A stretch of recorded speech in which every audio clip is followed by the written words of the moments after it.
ঊনকোটির যে ইতিহাস এটা অ্যাকচুয়ালি এখনো রহস্যে ঘেরা। ঊনকোটির সঠিক ইতিহাস সম্পর্কে এখন পর্যন্ত কোনো ধরনের সেই ধরনের এভিডেন্স নেই।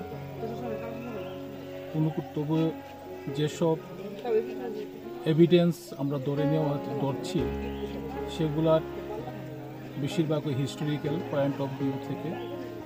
আর প্রথমত যেমন ঊনকোটি যেটা আমরা বলছি, যেমন 1 crore, হ্যাঁ, 1 কোটি থেকে 1 কম। আবার অনেকে বলছে যে ঊনকোটির এই যে ঊনকোটির শব্দটা এটা অঙ্কুর থেকে আছে, অঙ্কুটের থেকে ধীরে ধীরে ধীরে এটা ঊনকোটিতে কনভার্ট হয়। আবার এখানে যারা লোকাল, যারা ট্রাইবেল আছে, যারা জমাতিয়া আছে, তাদের হিসাবে এটার নাম হলো সুব্রাইখুম। আর অনেকেই আবার এটাকে রঘুনন্দন হিসাবে আখ্যায়িত করেছেন আগে। তো ঊনকোটিরকে জানতে গেলে আমাদের যে তথ্যগুলো আছে এবারে 3টা স্তরে আমরা এটা করতে পারি। একটা হচ্ছে মিথোলজিক্যাল, আরেকটা হলো হিস্টোরিক্যাল, আরেকটা হলো তার আর্কিওলজিক্যাল যে বৈশিষ্ট্য, এগুলোর উপর আমরা করতে পারি।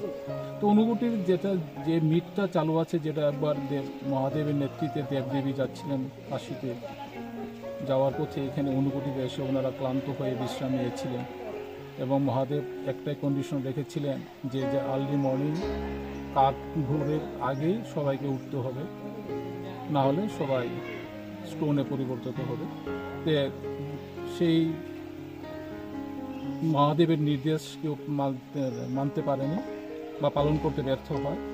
সকালবেলা একমাত্র মহাদেব চলে যান, বাকিগুলো সব দেবী স্টোনে কনভার্ট হয়েছে। আবার আরেকজনের আমরা এখানে পেয়ে থাকি যেটা কালুকামার, তিনি এটাকে একটা বানারসি রূপ দিতে চেয়েছিলেন। হ্যাঁ, যাই হোক, এই হলো মিথোলজিক্যাল পয়েন্ট অফ ভিউতে। হিস্টোরিক্যালতে আমরা যদি দেখি, যেটা ডক্টর নিহারঞ্জন রায় যে ইতিহাসবিদ, তিনি বলেছেন এটা পাল ডাইনেস্টির সাথে জড়িত। আর্কিওলজিক্যাল সার্ভে অফ ইন্ডিয়া অনুসারে এটা 6 to 7 সেঞ্চুরিতে সাথে এটা সম্পৃক্ত। তো আরেকটা ইতিহাস আমরা পেয়েছি, যেটা আরেকজন রাইটার লিখেছেন, যে 1849 BC-তে বর্তমান যে মিয়ানমার, ওখানের একটা এথনিক টাইপ ছিল যারা মন এবং খামার নামে পরিচিত ছিল। এই মন এবং খামার সাথে সেই সময়ের দ্রাবিড়িয়ান যারা আর্টিস্ট ছিলেন তাদের সাথে একটা ভালো সম্পর্ক ছিল। কিন্তু পরবর্তীকালে 1849 BC-তে এই মিয়ানমার যারা আছে, বর্তমান যারা বার্মাতে যারা আছে, তারা ওই জায়গাটা আক্রমণ করে। এর ফলে মন খামারের একটা গ্রুপ একটা চলে যায় কম্বোডিয়াতে, আর একটা গ্রুপ এদিকে চলে আসে। এবং জেনারেলি অনেকে এটাকে অঙ্কুরবাট বলে আখ্যায়িত করে থাকে।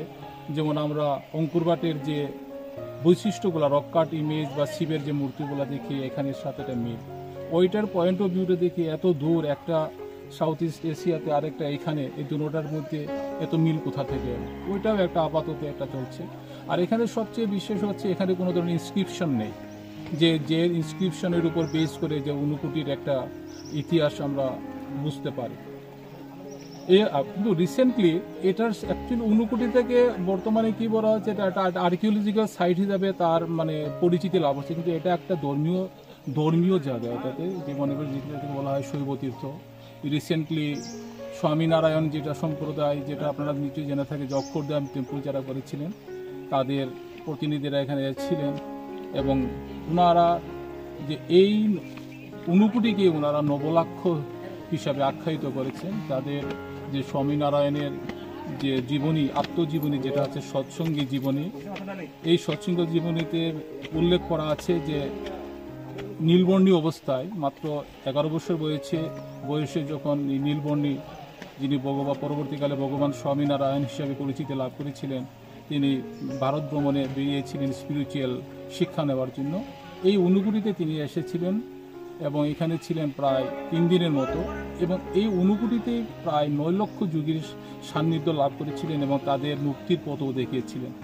দীর্ঘ 250 বছর যে নীলবর্ণীর মারা যাওয়ার পরে থেকে এই যে যারা স্বামীনারায়ণ, তারা এই নবলাক্ষ হিলটা কোথায়, তাদের এটা ছিল, তারা খুঁজে পায়নি। কিন্তু লাস্ট মুহূর্তে যখন তারা জানতে পারে যে ঊনকোটি হিল বলে একটা আছে, যেখানে 1 কোটি থেকে 1 কম, ওটার অনুসন্ধান করতে করতে তাদের সৎসঙ্গী জীবনীতে যে নীলবর্ণীর যে ভ্রমণ কাহিনী আছে, ওই কাহিনীর উপর নির্ভর করে প্লাস ত্রিপুরার যে অন্য পাহাড়গুলোর সাথে এই ঊনকোটি পাহাড়ের এটা একটা মানে এটা স্পিরিচুয়াল পাহাড় চিন্তা করে তারা রিসেন্টলি এটা ডিক্লেয়ার দিয়েছেন যে সৎসঙ্গ জীবনীতে যে নবলাক্ষ হিলটা বর্ণনা করা আছে, যেটা নিয়ে আমরা এতদিন ধরে খুঁজে পাচ্ছিলাম না কোথায়, সেই নবলাক্ষ হিলটাই হচ্ছে ঊনকোটি।